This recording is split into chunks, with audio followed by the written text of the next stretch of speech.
Welcome everyone to what will likely be the last set of reviews for the year. And yeah, if you're a fan of combiners or custom versions of combiners and other characters, be sure to leave a like and subscribe, and do check out the other channels. But in the meantime, we're going to be looking at the Axelerators and an Obliterator.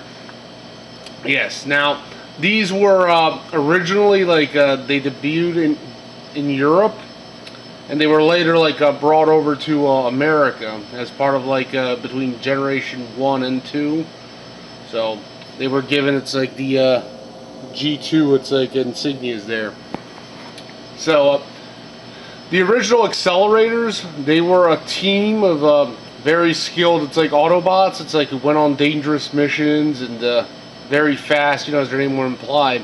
And they had this gimmick at the time, originally, that all their engine blocks would detach from themselves, and they would become the handheld weapons. This was before weapon storage was a big deal, so that was kind of their gimmick, that their guns would all become the engine blocks for the vehicle mode. Now obviously, since this is based mostly on Combiner Wars with some Power of the Primes, that wasn't really a thing.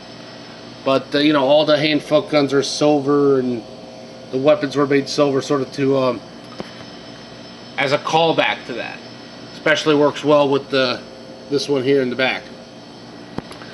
So yeah, they don't exactly follow the original gimmick of when they first came out, but that's okay, because a lot of figures don't.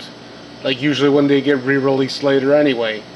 For example, they released a lot of figures that were originally combiners that did not have the combining feature later on. For example, there were several of the Protectobots that were just standalone figures for the Prime series.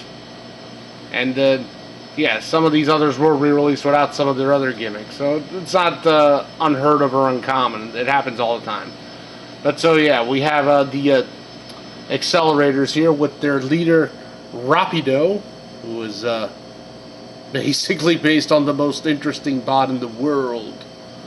I'll get more into that later.